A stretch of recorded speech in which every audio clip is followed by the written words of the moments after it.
नमस्कार। ओम योग कुटुंब में आपका हार्दिक स्वागत है। मैं दिनेश तिवारी, योग परीक्षक, chief technical officer, Sanjay Gandhi आयुर्विज्ञान संस्थान, लखनऊ। छोटे छोटे वीडियोस के माध्यम से मैं जन जागरण अभियान चलाता हूं, कैसे आपको स्वस्थ रहना, निरोग रहना, मस्त रहना। मैं योग की कक्षाएं भी संचालित करता हूं, जो निःशुल्क है, सुबह 5 बजे से 7 बजे तक। और जन जागरण अभियान के भी वीडियोज़ में अपने यूट्यूब चैनल पर अपलोड करता हूँ।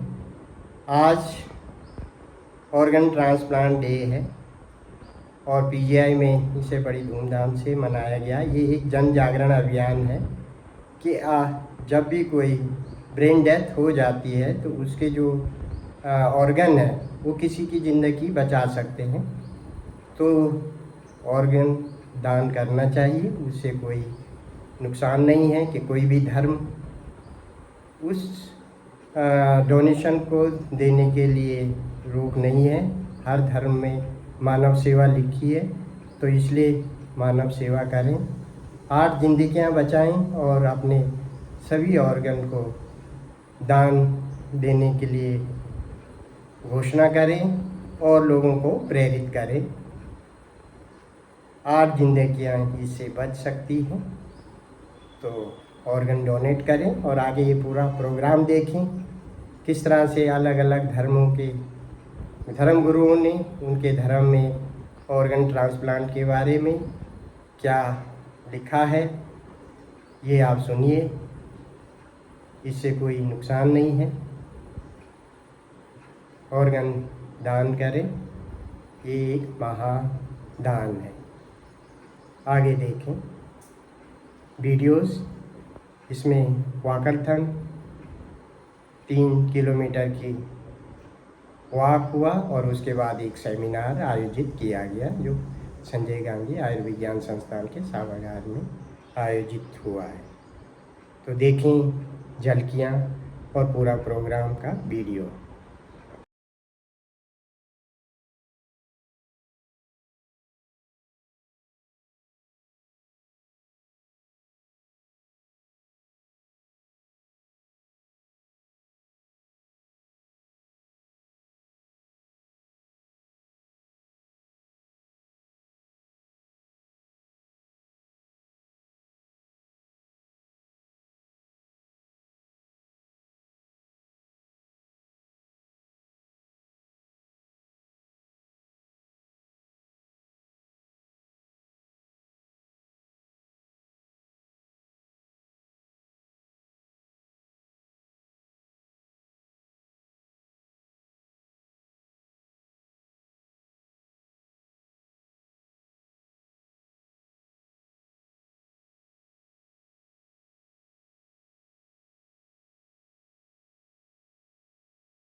जो organ tissue and transplant organisation है उसके प्रमुख राजेश हर्षवर्धन जी हैं, और उन्होंने कल भी मेट्रोज में उन्होंने काफ़ी तरह का प्रचार अभियान सहयोग है, तो मैं उन लोगों को भी बहुत बहुत धन्यवाद देना चाहता हूँ।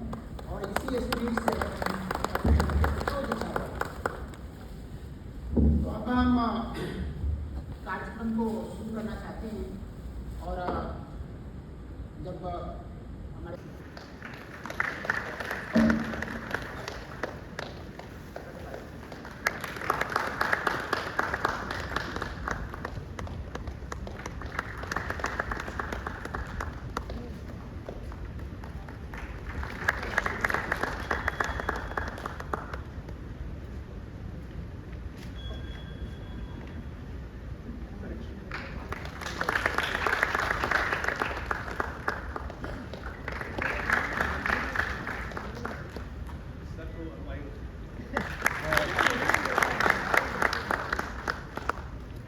जिन्होंने अपने ऑर्गन ट्रांसप्लांट अभियान को बहुत ही सफल बनाया था, जब वो चंडीगढ़ में professor and head of the department of hepatology थे, उन्होंने पैथोलॉजी को भी वहाँ इस्टेब्लिश करना।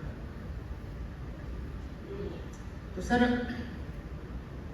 कि हम किडनी डोनेट करेंगे या हम कोई ऑर्गन डोनेट करने के लिए तैयार हैं, ब्रेन डेथ का डिक्लेरेशन हो जाता है और फिर उस व्यक्ति को ये लगने लगता है कि डॉक्टर जो है ना उतना मेहनत नहीं करेंगे हमारे मरीजों को बचाने के लिए।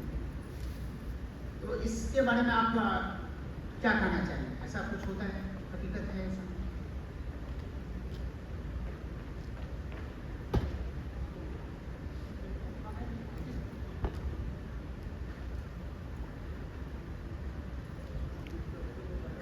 असल क्वेश्चन से ये है कि जैसे बहुत सारे समय हमने देखा है कि जैसे आप हम लोग जब जाते हैं कंसेंटिंग हो जाती है, ब्रेन डेथ डिक्लेरेशन हो गई, अब उस व्यक्ति को लगता है कि जैसे मैं अगर कंसेंट दे दूंगा तो हमारे मरीजों का देखभाल उतना सुचारू रूप से नहीं हो पाएगा जितना ये लोग पहले से कर रहे हैं।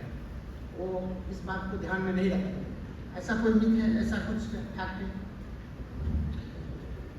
देखिए, जो आपने क्वेश्चन किया है कि जो ब्रेन डेड है और डोनेट करने के कागार पे हैं कि हम करना चाहते हैं, तो क्वेश्चन आपने ये कहा है कि क्या ये भेदभाव है कि उनका उपचार सही ढंग से नहीं हो पाएगा। ऐसा बिल्कुल नहीं है। जो भी पेशेंट जो कि बिल्कुल हमारे सीरियस है, सर हमारे बीच मिस्टर श्यामदास जी पधार चुके हैं, आप हम लोगों का स्वागत करना चाहते हैं। जो बहुत सीरियस होते हैं इनको हम लोग आईसीयू में रखते हैं, इंटेंसिव केयर यूनिट में रखते हैं और जो भी प्रोटोकॉल्स होते हैं आईसीयू के कि उनको वेंटिलेटर पे रखना है, उनका ब्लड प्रेशर कंट्रोल करना है, उनका रेस्पिरेशन देखना है, ये सारी चीज़ें जो है उसी भांति किए जाते हैं जैसे कि कोई और व्यक्ति है जो कि काफ़ी गंभीर है और ठीक होने वाली स्थिति में है। तो मैं यहाँ पे आपको बताना चाहूँगा किसी भी यूनिट में वर्ड ओवर इनका जितना भी मैनेजमेंट होता है वो आईसीयू में होता है और उन्हीं प्रोटोकॉल्स के तहत होता है जो कि मान्य है। तो आपने कि अगर आप इसके लिए कंसेंट भी देते हैं तो डॉक्टर्स जो है उतनी मेहनत से कोशिश करते हैं और एक जो चीज़ें होती है एक व्यक्ति के विंग्स पे नहीं होती है, उसमें टीम ऑफ डॉक्टर्स होते हैं जो एक नियम कानून जो एक्ट है उसके अंदर जो ब्रेन डेथ डिक्लेरेशन की जो विधान है उसके तहत ही होती है। ऐसा नहीं कुछ होता है कि हमने आज सोचा और कल कोई डॉक्टर्स इस नेग्लिजेंसी पे उतारू हो जाएंगे, ऐसा कभी नहीं होता है। बहुत सारे मुद्दे में आप लोग टॉप रिलीजियस मेंटर हैं, टॉप रिलीजियस टीचर्स हैं, लेकिन जो कभी कभार ऐसी होती है घटनाएं कि लोग बोलते हैं कि हमारे को मना किया गया है। अगर हम दूसरी जो मिथ है defilement of the dead body is not allowed in my religion, जो ये एक स्टिग्मा की तरह होगा कि आप हमारे बॉडी को मरने के बाद आप उसके साथ छेड़छाड़ करते हैं। If I donate my organs, I will be born without that organs in future. जैसे मैं इस समय अपना ऑर्गन दान कर दिया तो अगला जन्म में मुझे वो ऑर्गन नहीं मिलेगा, ऐसी कुछ धारणा है। If I donate my organs, my family would not be able to hold an open casket funeral fund. वो हमारे जो रीति रिवाज और उसके साथ जो हमारे जो फ्यूनरल्स एक्टिविटीज होती है उसको नहीं कर पाएंगे। और कितने लोगों को लगता है कि इस प्रोसेस के बाद organ donation process spoils final rights, जो फाइनल राइट्स जो हमारे बहुत सारे धर्म लगभग सारे धर्म ये उतने ही इम्पोर्टेंट है, उतने ही जज्बे के साथ हम लोग कितनी बार उसको करते हैं, जितनी जज्बे के साथ बच्चे जन्म लेते हैं और उसको हम लोग उतना खुशी मनाते हैं।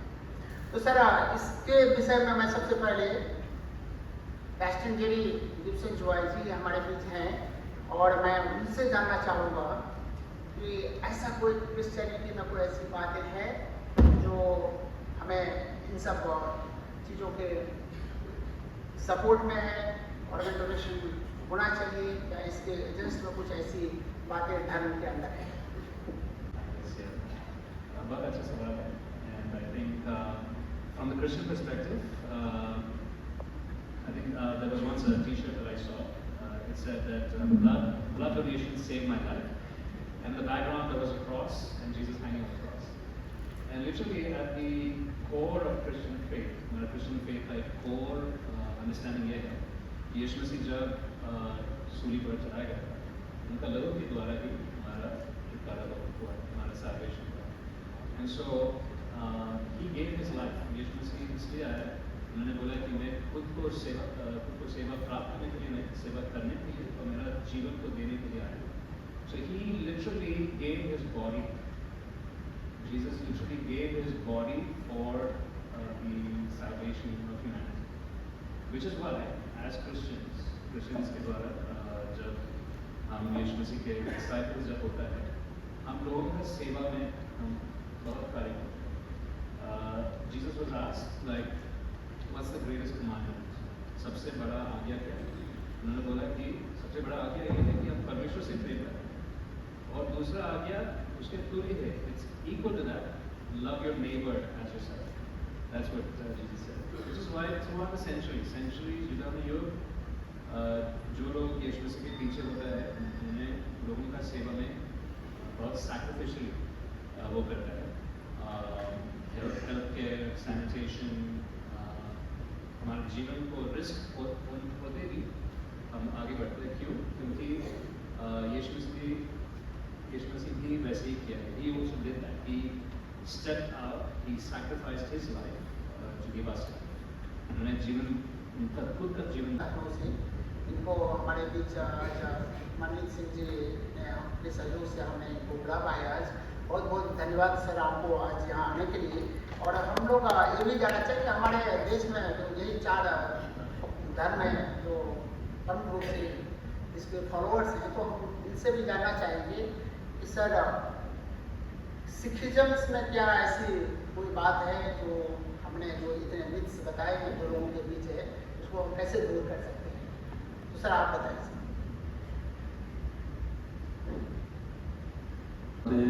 Good morning everybody. Thank you doctor साहब. देखो, रिलीजियस के अंदर कोई भी हमारे गुरु हैं, सबकी तरफ से एक संदेश रहता है कि मानवता की सेवा करना. गुरु ग्रंथ साहिब महाराज जी में भी यही उपदेश दिया गया है कि विच दुनिया सेव कमाई है तांदर का वैसन पाई है. परमात्मा की सबसे खूबसूरत बनाई हुई जो चीज है वो है दुनिया, उसकी कायनात.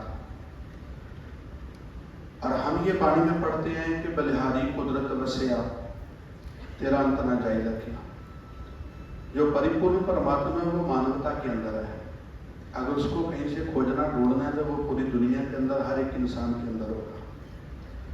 और हमारे सिख धर्म के जो बानी गुरु नानक साहब जी हुए हैं, उन्हीं ने हमें दुनिया के अंदर रह के सेवा करने का संकल्प दिया है. और ये तकरीबन 550 साल से चलता आ रहा है और आज भी कंटिन्यू है. जो इस डे के ऊपर हम ऑर्गन डोनेशन की बात करते हैं, जैसे सर ने बताया था कि जब ब्रेन डेथ हो जाती है तो 1% चांस होता है शायद किसी के बचने का, अदरवाइज किसी के बचने की उम्मीद नहीं होती है. और ये केस हमने बहुत सारे ऐसे देखे भी हैं. और हमारे गुरु साहब महाराज ने ये चीज हमें सिखाई है कि जो बॉडी है, जो हमारा स्ट्रक्चर है, ये 5 तत्व का बना हुआ है. आप तेज वायु पृथ्वी आकाशा ऐसे रहकर रहूं और भाषा, जल वायु अगन आकाश और पृथ्वी, ये 5 तत्व हैं. जब बंदे की डेथ होती है तो ये 5 तत्व अपने तत्व में मिल जाते हैं. जैसे पवन में पवन समाया, ज्योति में ज्योत रल जाया, माटी माटी हुई एक, रोवन नारे की कवन एक, है ना. अगर हमारी ब्रेन डेथ हो गई है, हमारा बाकी का शरीर है, हमें उम्मीद है कि यह नहीं बच सकता, तो हमें डोनेट कर देना चाहिए. और सिखिज्म के अंदर देखो वैज्ञानिक धर्म है, तर्क के ऊपर बात करता है, लॉजिकली बात होती है। अब उसके अंदर सर ये चीज सिखाई गई है कि अगर जरूरत पड़ने पे किसी को आप अपना बॉडी डोनेट कर देते हो, अपने अंग दान कर देते हो, तो इसमें भगवान भी खुश होता है और किसी की नीड जो जरूरत होती है वो पूरी हो जाती है। सिखिज्म में हमें ये सिखाया है कि देखो आज के टाइम में अगर किसी को दिक्कत हो तो वो कहता है कि हमें ये चीजें चाहिए, मिल जाए। हम डोनेट करना नहीं चाहते लेकिन डोनेशन लेना चाहते हैं। लेकिन हमारे सिखिज्म में ये चीज सिखाई है कि डोनेशन लेने से पहले कुछ देना भी पड़ता है। समझ सकते हैं कि उनके दो बच्चे का किडनी ट्रांसप्लांटेशन हुआ है, उसमें एक डिसीज डोनर ट्रांसप्लांटेशन है और एक लिविंग डोनर ट्रांसप्लांटेशन है। तो उस फैमिली के बारे में और उसके बारे में हम सोच सकते हैं। बहुत तालियों के साथ उनका स्वागत किया जाए। और सर आप बताएं मुस्तफा जी सर कि लोगों में बहुत भ्रम होती है, इस भ्रम को हम लोग कैसे दूर करें? हम जो कॉमन जो मिथ है वो हमने आपको बताया है। आप अपने रिलीजियस मेंटरशिप में क्या कहना चाहेंगे? Thank you very much for inviting me here. और बहुत ही हम शुक्रगुजार हैं आपके डॉक्टर साहब और ये डायरेक्टर साहब जो SGTG-IMS के हैं, उनके बहुत शुक्रगुजार हैं कि उन्होंने आज मौका दिया बोलने के लिए। सबसे पहले जो इस्लामिक पर्सपेक्टिव से मैं ये बात कहना चाहूँगा वो ये कि ऊपर वाले ने इंसान को सबसे अच्छी मखलूक बनाया है, सबसे अच्छी क्रिएचर बनाया है। और कुरान पाक जो हम लोगों की मजहबी किताब है उसमें अल्लाह ताला ने इरशाद फरमाया है वलक़द कर्रमना बनी आदम, कि हमने बनी आदम को इज्जत बख्शी है और वफ़ज़्ज़लनाहुम अला कसीर मिम्मन खलक़ना तफ़ज़ीला, और हमने इसको फजीलत दी है तमाम मखलूक पर। तो इंसान को अल्लाह ताला ने सबसे अच्छी मखलूक बनाया है। और एक इंसान की ज़िंदगी ये इसी तरह से है जैसे कि पूरी इंसानियत को सेव कर लिया जाए। और अल्लाह ने इरशाद फरमाया वमन अहयाहा फकअन्नमा अहया अन्नास जमीआ, कि जिसने एक इंसान को बचा लिया उसने गोया कि सारी इंसानियत को बचा लिया। तो इंसान के साथ उसके साथ सेहत भी है, उसके साथ बीमारी भी है। और जो सेहतमंद हैं उनको ऊपर वाले का शुक्रगुजार होना चाहिए कि उनको सेहत मिली है, और जो बीमार हैं उनको भी मायूस नहीं होना चाहिए बल्कि ऊपर वाले से अच्छी उम्मीद रखना चाहिए। क्योंकि ऊपर वाले ने डॉक्टर्स की शक्ल में ऐसे मसीहा दिए हैं और ऐसे इंसानियत पसंद लोग दिए हैं जो उनका इलाज करते हैं, और उसमें वो किसी भी तरह का उनको कोई मॉनेटरी बेनिफिट उसको सामने नहीं रखते हैं, और सिर्फ इंसानियत के लिए ही वो इस तरह से करते हैं। और हमारे प्रॉफिट मोहम्मद सल्लल्लाहु अलैहि वसल्लम ने फरमाया है कि लिकुल्लि दाइन दाउन, कि जितनी भी बीमारियां हैं उन सब का कोई ना कोई इलाज है। तो हर एक बीमारी का इलाज है। इसी के साथ साथ एक बात ये कि हमारे लिए जिस चीज़ को हम कानून बनाते हैं और सर जो हम लोग का पर्सपेक्टिव है religion as a barrier to organ donation, क्या हमारा रिलीजन हमें ऑर्गन डोनेशन के लिए अलाउ करता है या नहीं करता है? क्या जो बॉडी कभी भी होता है तो उसकी कभी पोस्टमार्टम होती है, हम लोग जिंदा रखने के लिए कितनी बार ऑपरेशन करते हैं, उसमें बॉडी कुछ डिस्फिगरेशंस होती है। तो क्या इस तरह के जो पोस्टमार्टम होते हैं उसके बाद बॉडी की, वैसे एक बात मैं आपको बता देना चाहता हूँ, बॉडी को उसी रूप में हैंड ओवर किया जाता है जो एक्सटर्नली जिस रूप में वो होते हैं। तो इसमें कोई कंफ्यूजन नहीं होता है। तो क्या ये सब बैरियर है? क्या हमारा हिंदुइज्म का क्या पर्सपेक्टिव है ऑर्गन डोनेशन के बारे में? सर आप इसको विस्तार रूप से हमारे श्रोताओं को बताएं जिससे कि ये जो मिथ है ये बस्ट हो और जो फैक्ट्स है वो बाहर आए। आप सभी से निवेदन है कि जो प्रश्न है बड़ा इम्पोर्टेंट है और हमें इसकी थोड़ी जड़ में जाना पड़ेगा कि वास्तविकता क्या है। हमारे पास जो शरीर है, इस शरीर को तो हम लोग देख रहे हैं, और एक और शरीर है जिसको सूक्ष्म शरीर बोलते हैं, और एक है मैं। तो जब हम इन तीनों को समझ जाएंगे तो हम जान पाएंगे कि वास्तविकता में किसकी क्या उपयोगिता है और किसका क्या इस्तेमाल है और किसका कहाँ तक हम उसको इस्तेमाल कर सकते हैं, उसको सेवा में ले सकते हैं। तो मैं आपको रूट कॉज में ले जाना चाहता हूँ। पहले तो आप ये जानें कि ये जो शरीर है, जैसे देखिए दो शिक्षाएं हैं, एक भौतिक शिक्षा और एक आध्यात्मिक शिक्षा। भौतिक शिक्षा को हम सब अपने जीवन का 20-25 साल देते हैं, 10th, 12th, graduation, post graduation कर रहे हैं। ये सब मटेरियल एजुकेशन है, शरीर और संसार की शिक्षा है। लेकिन इसके अलावा एक और शिक्षा है जो आत्म की शिक्षा है, आध्यात्म जिसे बोलते हैं। और ये शिक्षा सभी हमारे धर्म गुरु हमें सिखा रहे हैं। और ये शिक्षा के लिए हम लोग कुरान पढ़ते हैं, इस शिक्षा के लिए हम लोग बाइबल पढ़ते हैं, और इस शिक्षा के लिए हम लोग गुरु ग्रंथ साहब पढ़ते हैं, और इसी शिक्षा के लिए हम लोग श्रीमद् भगवद गीता पढ़ते हैं। जैसा कि आप सब जानते हैं कि लगभग हम सब के बीच में हमारे बाइबल आई लगभग 2000 साल पहले हम लोगों का मार्गदर्शन करने के लिए कि हम लोग अपने आप को जाने। इसी प्रकार से जैसा कि अभी हमारे तो बता रहे थे कि 1400 साल पहले, 1400 साल से ये मार्गदर्शन कर रही है कुरान हम लोगों का, कि कैसे हम आत्मा को जाने, उसे समझें। और हमारा गुरु ग्रंथ साहब लगभग 600 साल पहले, 500 साल पहले से हम सबका मार्गदर्शन कर रहा है कि हमें कैसे ये आत्मा को समझना चाहिए। इसी प्रकार से ये भगवद गीता है जो कि 5000 साल से हमारा मार्गदर्शन कर रही है। भगवद गीता की शिक्षा, भगवद गीता आज से लगभग 5000 साल पहले द्वापर के अंत में भगवान ने ये शिक्षा दी, और उसमें भगवान बता रहे हैं, क्योंकि भगवान स्वयं बोल रहे हैं। होता क्या है, देखिए चूंकि हमें आत्मा और परमात्मा का कोई एजुकेशन नहीं है, हमने इसको कभी गंभीरता से लिया ही नहीं है, इसलिए हम उसके विषय में बहुत ज़्यादा जानते नहीं। लेकिन हम भौतिक शिक्षा को हमने 20-25 साल दिए हैं, इसलिए हम लोग उसको अच्छे से समझते हैं। तो अगर आप गीता को पढ़ेंगे तो आप समझ पाएंगे कि इसमें स्पष्ट रूप से वर्णन है कि हम लोग शरीर नहीं है, लेकिन हम अपनी पहचान शरीर से ही कर रहे हैं। इसीलिए हम शरीर को महत्व देते हैं, और शरीर को महत्व देना चाहिए, लेकिन वास्तविकता में हमारी असली पहचान क्या है? हम हमेशा से हैं और हमेशा रहने वाले हैं।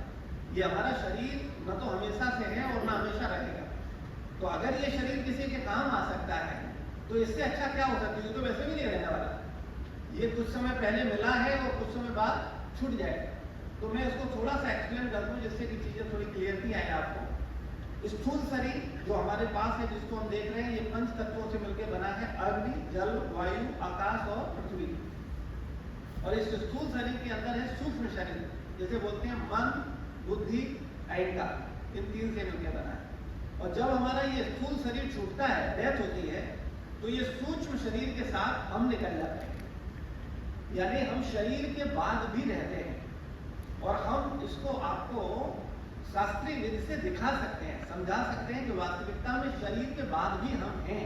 ऐसा नहीं है कि शरीर के बाद हम लोग है नहीं, हमारा अस्तित्व खत्म हो गया। क्योंकि हमने इस शिक्षा को कभी गंभीरता से लिया नहीं, अपनी गीता को कभी गंभीरता से पढ़ा नहीं, और पढ़ते भी है तो गाइडेंस में नहीं पढ़ते। आप में से अगर कोई व्यक्ति मैथ पढ़ा है, फिजिक्स पढ़ा है, तो आप खुद से पढ़े हो या टीचर से पढ़े हो? टीचर से पढ़े हैं। और आप में से कोई भी व्यक्ति गीता को या रामायण को या भागवत को टीचर से पढ़े हैं, शायद गुरु लोग, वरना खुद से पढ़ते हैं। जब आप खुद से पढ़ोगे तो आप क्या समझोगे? तो जब हम इसे समझेंगे अपने गुरुजनों से, आध्यात्मिक गुरुजनों से, तो फिर हम एक एक बात को समझ सकते हैं कि वास्तविकता क्या है। तो इस शरीर के छूटने के बाद भी हम रहते हैं, और किस शरीर में रहते हैं? सूक्ष्म शरीर में, मन, बुद्धि, अहंकार के साथ। और मैं यानी सोल, अहम ब्रह्मास्मि, मैं ब्रह्म हूँ, मैं शरीर नहीं हूँ, मैं बॉडी नहीं हूँ, मैं हमेशा से हूँ और हमेशा रहने वाला हूँ। और इसी बात को भगवद गीता के 2 अध्याय के 12वें श्लोक में भगवान बोलते हैं, नात्वे वाहम जातु नासम नातो नेमे जनाधिपा ना चैव ना भविष्यामि सर्वे वैमता परम। स्वयं भगवान कह रहे हैं, भगवान एक ही है, कोई अलग नहीं है। वही अल्लाह है, वही कृष्ण है, वही गॉड है, उनमें कोई गोविंद है, उनमें कोई भेद नहीं है। तो वास्तविकता में वो भगवान क्या कह रहे हैं? क्या कह रहे हैं कि हम हमेशा से हैं, ऐसा कभी नहीं हुआ कि मैं न रहा हूं या आप न रहे हो, और न ऐसा है कि भविष्य में हम लोग नहीं रहेंगे। तो कहने का मतलब यह है, भगवान यहाँ बता रहे हैं अर्जुन के माध्यम से हम सब लोगों को कि हम लोग हमेशा से हैं और हमेशा रहने वाले भगवान कोई ऐसे हैं कि हमेशा से नहीं है या हमेशा नहीं रहेंगे, ऐसा तो नहीं है ना। न ऐसा है कि भगवान जन्म लेते हैं और भगवान मर जाते हैं। वास्तविकता में भगवान हमेशा से हैं और हमेशा रहेंगे। लेकिन भगवान एक विषय ऐसा है जिसको जब तक किसी प्रमाणित गुरु की गाइडेंस में न समझाया जाए तो हम उसे समझ नहीं सकते। तो जब हम गुरु की गाइडेंस में लेते हैं, गुरु की शरण में जाते हैं, तब हम जान पाते हैं कि भगवान भी हमेशा से हैं और हम लोग भी हमेशा से हैं। भगवान भी हमेशा रहेंगे और हम लोग भी हमेशा रहेंगे। लेकिन मन बुद्धि के साथ आते हैं। अरबपति घर में पैदा हुए हैं, लेकिन लाल कपट का ये शरीर क्यों चल रहा है। और कुछ लोग निर्धन परिवार में पैदा होते हैं, इतनी शार्प बुद्धि लेके आते हैं कि वो अपनी बुद्धि बल से कहां पहुंच जाते हैं। तो आप मुझे बताइए, उनके पास जो बुद्धि है कम या ज्यादा, आपका इस पे कंट्रोल है कि अगली बार आपको 200 ग्राम बुद्धि चाहिए या 2 किलो बुद्धि चाहिए? क्या आप ऐसा कर सकते हो? तो क्या इसके पीछे कोई मैनेजमेंट है कि नहीं? आप देखते हो कुछ लोग बड़े सुंदर शरीर से आते हैं, निरोगी शरीर से आते हैं। असुरों का मतलब होता है निगेटिव सोच रखने वाले लोग। और ये लोग सब जगह है, ये मुसलमानों में भी है, ये हिंदुओं में भी है, ये सिखों में भी है, ये ईसाइयों में भी है। तो मैं हमेशा बोलता हूँ, जाति के लोग 2 हैं, धर्म के लोग 2 हैं, अच्छे और बुरे। जो अच्छी भावना के लोग हैं उनका हमें सम्मान करना चाहिए, वो किसी भी कास्ट में हो। जो मानवता की भलाई की बात कर रहे हैं, जो ईश्वर से प्रेम की बात कर रहे हैं, जो अपने धर्म ग्रंथों को प्रति भेदभाव नहीं कर रहे हैं, उनको हमें सबको आदर देना चाहिए। लेकिन जो लोग गलत मानसिकता के लोग हैं, जो नेगेटिव मानसिकता के लोग हैं, वो कहीं भी हैं, उनको खुलेआम तिरस्कार होना चाहिए। हम लोगों की प्रॉब्लम ये है, हम लोग अच्छे हो बुरे हो, अपने कुछ छोटे लाभों के कारण, अपने कुछ हित साधने के कारण स्पष्ट बोलते नहीं है। हम लोगों को अगर हम सही को सही बोले और गलत को गलत बोलने लगे तो समाज सुधर जाए। लेकिन हम लोग क्या करते हैं, अपने निहित स्वार्थों के कारण ये नहीं बोलते हैं। तो अगर हम सच बोलें और ये सच को समझें कि वास्तविकता में संसार में आध्यात्मिक शिक्षा की आज इतनी आवश्यकता है, और हमारा भारत विश्व गुरु इसीलिए है क्योंकि गीता की शिक्षा कब दी गई? 5000 साल पहले। और गीता के अंदर ही, गीता के 4थे अध्याय के अंदर भगवान बोलते हैं, ये ज्ञान मैंने सूर्यदेव विवस्वान को दिया था करोड़ों वर्ष पहले। अब लेकिन इस बात को समझने के लिए बहुत बुद्धि चाहिए, इतना आसान नहीं है। कोई कहे करोड़ों साल पहले वही ज्ञान और वही अभी है, वही अभी, ऐसा कैसे है? कई बार लोग बोलते हैं, बोले अरे भगवान तो जन्म लेता नहीं, भगवान तो मरता नहीं, तो ये कृष्ण भगवान कैसे हो गए? ये तो भगवान कैसे हो सकते हैं? इन्होंने तो जन्म लिया है, ये मर गए हैं। अरे आप अगर इन सब बातों को इतनी आसानी से समझ जाओगे तो फिर आध्यात्मिक गुरुओं की जरूरत क्या है? आप किसी प्रमाणित गुरु की शरण में जाकर के जब आप इन्हें समझोगे कि वास्तविकता में भगवान क्या है। अच्छा मुझे एक बात बताइए, क्या भगवान क्या नहीं कर सकता है? ईश्वर क्या नहीं कर सकता? अल्लाह क्या नहीं कर सकता? क्या वो सर्व सामर्थ्यवान है कि नहीं? आप बताइए। तो अल्लाह अगर सर्व सामर्थ्यवान है, कृष्ण अगर सर्व सामर्थ्यवान है, गॉड अगर सर्व सामर्थ्यवान है, तो क्या वो हमारे कल्याण के लिए मानव शरीर में नहीं आ सकते हैं? या मानव शरीर में आने के बाद वो मानव हो जाएंगे, वो अपनी भगवत्ता खो देंगे? ऐसा नहीं है। तो कहने का मतलब है, हम सब लोगों को इन विषयों को अगर हम समझेंगे तो हम जान पाए। लेकिन इन सबको समझने के लिए आपको टाइम चाहिए। मैं इसको एक और सरल भाषा से आपको आपकी भाषा में समझाऊं। अभी कुछ समय पहले कोरोना आया था। कई बार लोग बोलते हैं अरे भाई दिशा मिलती है, तो हम उसके लिए हम लोगों को इसमें आगे आना चाहिए। हरे कृष्णा, धन्यवाद। इससे कॉम्प्लिकेट हो सकते हैं, उसमें जाने का खतरा हो सकता है, ये सब चीज़ें दिख रहता है। और अगर किडनी निकाल लिया तो फिर मेरा क्या होगा? कैसे मैं एक किडनी से सर्वाइव कर सकता हूँ, नहीं कर सकता हूँ? तो हम लोग बहुत सालों से ट्रांसप्लांट कर रहे हैं, जो पूरे वर्ल्ड में ट्रांसप्लांट हो रहे हैं। एक किडनी से आराम से आपकी लाइफ आराम से चल सकती है, बिल्कुल वैसे ही जैसे आप 2 किडनी। लेकिन बहुत से लोग तो ऐसे भी हैं कि एक किडनी से पैदा ही होते हैं और उनको पता भी नहीं होता कि हमारी किडनी है। हम लोग तो क्या समझाते हैं, तो चलता कि किडनी है। तो they live your life as you live with the 2 kidney। Second thing है कि हम लोग की इतनी सर्जिकल इसकी इतनी नाश हो गई आजकल because of the laparoscopy and robotics. तो उसकी वजह से बहुत ही छोटे इंसिडेंट से हम लोग किडनी रिट्रीव करते हैं, वो इंसिडेंट आपको पता नहीं चलेगा और आराम से जो है रेस्पिरेटर हम लोग किडनी लगा देते हैं। सो कॉम्प्लिकेशन ना के बराबर है। और डोनर के लिए हम लोग इतने ज़्यादा कंसर्न रहते हैं क्योंकि डोनर को बीमारी नहीं होती है, वो डोनेट करने आया होता है। तो हम लोग सबसे ज़्यादा केयर जो है डोनर के लिए रखते हैं। इसको कुछ भी हार्म नहीं होना चाहिए। तो ये हम लोग कंसर्न रहता है और it's very safe, surgery very safe है। एनेस्थीसिया का इतना इवॉल्व हो चुका है तो उसकी वजह से भी काफ़ी जो है आप बेहोश भी आते पता नहीं चलता है और आप आराम से सर्जरी करके धन्यवाद।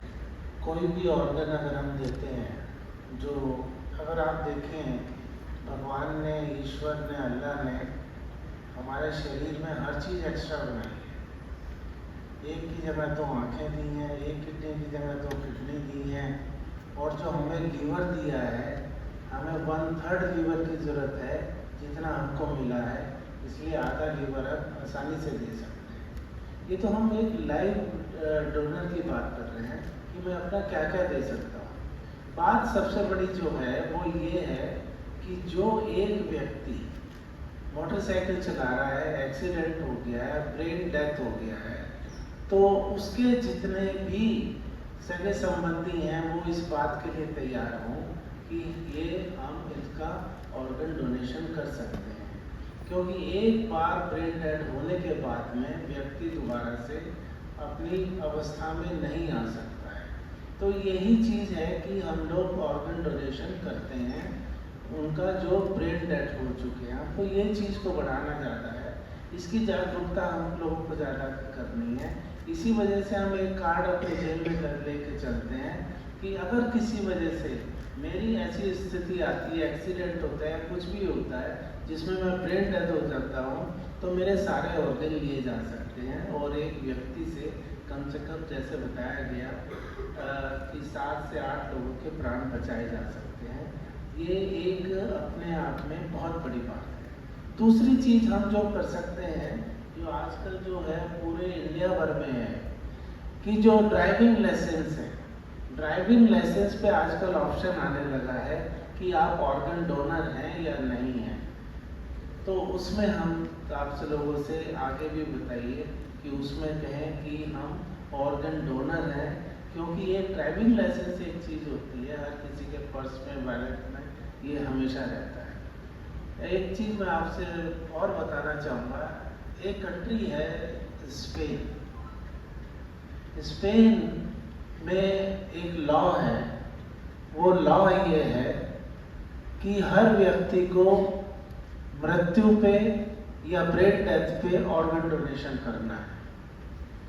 अगर आप ऐसा नहीं चाहते हैं तो आप लिख के दें या एक कार्ड लेके चलें कि मैं ऑर्गन डोनेशन नहीं करना चाहता। ये एक वो कंट्री है जिसमें कहते हैं ना, आखिरी अनुष्ठान जो होता है, रिचुअल्स जो उनसे होते हैं, तो वो रिचुअल का एक बहुत इम्पोर्टेंट पार्ट है कि मान लो किसी की डेथ होती है, ब्रेन डेथ होता है, तो उसके आखिरी रिचुअल से पहले ऑर्गन डोनेशन करना अनिवार्य होता है। इसी वजह से वहाँ पे ऑर्गन्स की कोई कमी नहीं है। हम भी चाहेंगे, हमारे जितने भी धार्मिक गुरु हैं, उन्होंने एक बात तो बहुत ही सही कही है, जो मैं समझता हूँ, जितने लोगों ने भी बोला है कि ऑर्गन डोनेशन करने की, अंगदान करने की कोई मनाही नहीं है किसी भी धर्म में, किसी में भी। हम लोगों का समझने का अलग अलग है। जैसे हमको बताया कि हम तो आत्मा है, हम तो शरीर टेम्परेरी धारण किए हुए हैं, अगर उसमें से कुछ ऑर्गन डोनेट कर दिए जाते हैं तो क्या फर्क पड़ता है। तो इस तरह से हर जगह पे है। तो मेरा मानना यही है कि हमारे यहाँ भी ज़्यादा से ज़्यादा जागरूकता होनी चाहिए। कभी भी मौका मिले तो ये पवित्र कार्य करने से हम पीछे ना हटें। हमारे धर्म गुरुओं को सुना,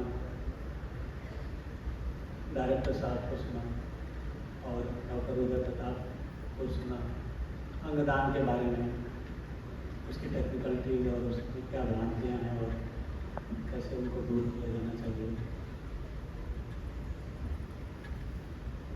ये सारी चीज़ें जो है अंगदान के बारे में हम अभी बात करें, और जैसा कि डायरेक्टर साहब ने कार्यक्रम के शुरू में ही बोला था, भले ही ढेर सारे लोग इसके बारे में जानते हों, लेकिन इसको बार बार लोगों को बताने की ज़रूरत है और ज़्यादा से ज़्यादा लोगों को बताने की ज़रूरत है। लोगों को के दिमाग में इस बात को बैठाने की ज़रूरत है कि अंगदान जो है एक पुण्य का काम है, दूसरों की जिंदगियां बचाने का काम है, और इसमें दान देने वाले का कोई नुकसान नहीं है। हमारा जो ट्रस्ट है, हमारा जो NGO है आलमबंद एसोसिएट्स, इस मैसेज को समाज में फैलाने के लिए तत्पर है। हमारी पूरी कोशिश रहती है कि हम ज़्यादा से ज़्यादा लोगों तक अपनी बात पहुंचा सकें, अंगदान के महत्व के बारे में उनको, जनता को बता सकें। और हमने एक्सपीरियंस किया है कि जब भी हम जनता के बीच में बातें करते हैं अंगदान के बारे में, तो शुरू में तो लोग बड़ी तारीफ करते हैं कि नहीं, बड़ा अच्छा काम है, पुण्य का काम है, ज़रूर ये सेवा का काम करना चाहिए। लेकिन फिर वही जो धार्मिक भ्रांतियाँ हैं वहीं पर आकर करते हैं कि हम अंगदान कर देंगे तो अगले जन्म में अपंग पैदा होंगे, या क़यामत के दिन जब सारे लोग उठेंगे तो उस समय हमारे सारे अंग सुरक्षित इंटैक्ट होने चाहिए, अंग भंग नहीं होना चाहिए। और इस तरह की तमाम भ्रांतियाँ जिनके बारे में अभी डिस्कशन हुआ, वहीं पर बात आके अटक रहती है। लेकिन अभी जो सेशन हुआ है, हमारे धर्म गुरुओं ने, सामान्य धर्म गुरुओं ने जो बातें कही, हम आगे भी उनकी बातों को आगे लोगों को समझाने की कोशिश करेंगे, और जब भी ज़रूरत पड़ी तो उनका सहयोग लेने की कोशिश करेंगे कि लोगों के बीच में भ्रांतियों को दूर करें और इस अंगदान के महत्व को ज़्यादा से ज़्यादा लोगों के बीच में पहुंचा सकें। अच्छा, उत्तर संगठन उत्तर प्रदेश के जो जिम्मेदारियां हैं, उसकी अनुक्रम एक जिम्मेदारी है आम जनमानस में, समाज में जागरूकता लाना और उनकी सोच का फलक विस्तृत करना। और इसी के कॉन्टेक्स्ट में जो आज का थीम हम लोगों ने तय किया था कि miss visually fact from religious perspective, धार्मिक दृष्टिकोण से जो लोगों के जहनो जगत में पिछले सैकड़ों हजारों सालों से जो सोशियो कल्चरल बैरियर है, हमने खुद देखा। लगभग 25-30 काउंसलिंग मैंने PGI में ट्रॉमा सेंटर में खुद किया है मिला करके, जहाँ देखा कि काफ़ी प्रयास, जितने भी अवेलेबल टूल्स टेक्निक्स हैं और बिहेवियर के हम लोगों ने किया, इवेंचुअली देखा कि उस व्यक्ति का जो उसका संबंधी है वो विचार जगत से, थॉट लेवल से डिस्टेंस पे आ रहा होता है, और आते आते वो रुक जाता है, कहीं ना कहीं उसकी कल्चरल कंडीशंस रोक देते हैं। मैंने खुद आई हैव विटनेस्ड कि when we were used to counsel the attendants, तो हम सारी बातें रखते थे and I was able to sense, fathom out कि वो थॉट लेवल पे, विचार से, अपनी बुद्धि से, अपनी सोच से वो निर्णय देने तक पहुंच जाता था, और हम लोग आगे बढ़ने वाले होते थे। तब तक कहीं ना कहीं से उसकी जो पिछली काफ़ी सालों की जो कल्चरल कंडीशनिंग थी, रिलीजियस कंडीशनिंग थी, वो उसको रोक देती थी, और हम लोग कन्वर्ट नहीं करा पा रहे थे। तो मैंने सोचा कि इस बार जो राष्ट्रीय अंगदान दिवस है 3 अगस्त 2025, मैंने नारायण सर से रिक्वेस्ट किया कि इस बार की थीम को थोड़ा शिफ्ट करते हैं और कोशिश करते हैं कि हमारे जो प्रमुख रिलीजन्स हैं, धर्म हैं, हिंदू, मुस्लिम, इस्लाम, सिखिज्म और क्रिश्चियनिज्म, हम उनमें जो प्रोपेगेटिंग इट और सस्टेनिंग इट और नरिशिंग इट, उनको हम बुलाएं, और जो हमारे ऑडियंस हो उससे रूबरू हो, और वो इस बात को उनके सामने रखें कि जैसा सभी ने कहा, और खास करके परिमेश जी ने कहा, परिंदों में कोई फरका परस्ती क्यों नहीं होती, कभी मंदिर पे जा बैठे, कभी मस्जिद पे जा बैठे। और इन्होंने बिल्कुल सही कहा, मैंने खुद सारा पढ़ा है, मैंने कुरान में पढ़ी है, बाइबल में पढ़ी है, आई हैव रीड ऑल, और सब में एक ही बात कही जाती है, जो नहीं पढ़ते हैं उनको परेशानियां हो जाती हैं। Those who have read, those who have given time to understand, there is no difference. In that context, ये जो सैकड़ों साल की सोशियो कल्चरल इमोटिव कंडीशनिंग है ह्यूमन बीइंग का हमारे, उसको तोड़ने में वक्त लगेगा। इसलिए आज इस दिन को, इस थीम को हमने चूज किया कि शुरुआत तो करें। हाँ, अब मैं जानता हूँ कि सर ने स्पेन का एग्जाम्पल दिया, वहाँ का कानूनी है, कि हमारे देश में अभी जैसे उत्तर प्रदेश का एग्जाम्पल दूँ, 25,000 डेथ होती है लगभग प्रत्येक साल ऑर्गन के रोड ट्रैफिक एक्सीडेंट में, जिसमें 67% होता है लगभग ब्रेन स्टेम का, यानी कि लगभग 16,000, यानी 32,000 किडनी है तो जला दे रहे हैं, दफना दे रहे हैं। लेकिन हाय अंधेरी रात पर दिया जलाना कब बना है? शुरुआत करनी होगी, ये समय लेगा, इट विल टेक टाइम। एक समय आगे थ्रेशोल्ड रीच करेगा and will start converting it. I close with 4 lines. विचार लो कि मत हो न मृत्यु से डरो कभी, मरो परंतु यूं मरो कि याद ही करें सभी। क्योंकि साइंटिफिक रीड नहीं है, हुई न योग मृत्यु तो वृथा मरे वृथा जिए, मरा नहीं वही कि जो जिया ना अपने लिए। Thank you. Dignitaries on the dais, respected audience, नमस्कार, आदाब, सत श्री अकाल, गुड मॉर्निंग टू ऑल। बहुत ही पावन दिन है आज और एक बहुत पावन उद्देश्य के लिए हम यहाँ पे एकत्र हुए हैं। और जिस प्रकार का डिलिब्रेशन अभी पिछले कुछ समय में हमारे बीच हुआ है, निश्चित रूप से मेरी आत्मा कह रही है, एक मील का पत्थर साबित होगा इस पुनीत कार्य हेतु।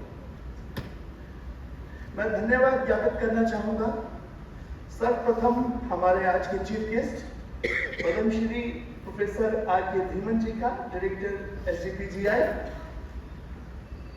So a leader is who knows the way, goes the way and then shows the way। मैंने पिछले 2-3 कार्यक्रम में आपको ऑब्जर्व किया sir, you have been such leader who knows the way, who himself goes the way and then shows the way। So बहुत बहुत धन्यवाद sir आपकी लीडरशिप के लिए। आपका मैं सभी धर्मगुरुओं का हार्दिक धन्यवाद ज्ञापित करना चाहूंगा, जिन्होंने अपने सार्वधर्मिक उद्बोधन से हमको ये बताया कि राइटुअस एंड वर्चुअस होना बस यही धर्म है और कुछ भी धर्म नहीं है। और धर्म केवल ईश्वर केवल एक है और हम सब उसको फॉलो कर रहे हैं। और चारों जो धर्मगुरुओं ने बताया, मैं एक लाइन समराइज करना चाहूंगा। हिंदुइज्म में जैसे बताया गया कि महर्षि दधीची जी ने अपना बॉडी देकर ये प्रूव किया था कि हम बॉडी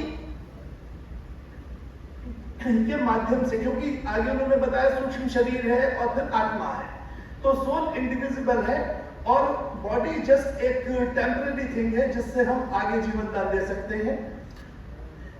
इस्लाम में कहा गया है एक व्यक्ति का जीवन बचा लिया तो पूरी मैनकाइंड को बचा लिया।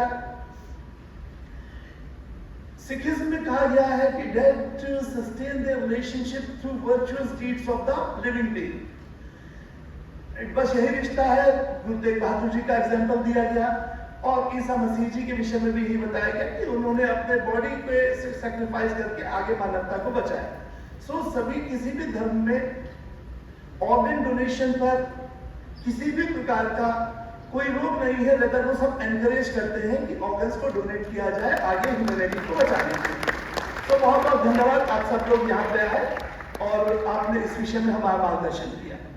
और जो हमारी एक बहुत स्ट्रॉन्ग टीम है यहाँ पर, तेरा धर्म है अपना कर्म निभाना, ना हो बस में तेरे कुछ भी माना, तेरा धर्म है अपना कर्म निभाना, तेरे पीछे जग वाले सोचेंगे मत वाले, आया था इस दुनिया में कोई मस्ताना, परम पम हर दिल को तेरी याद आए तेरे बाद, इतना तो करता जा फिर दुनिया से दो, एक दिन दिख जाएगा माटी के बोल, जग में रह जाएंगे प्यारे तेरे बोल, लोगों के जीवन को देकर जीवन दान, इच्छा तो करता जा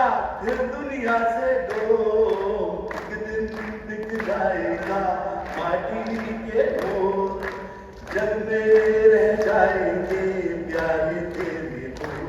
बहुत बहुत धन्यवाद।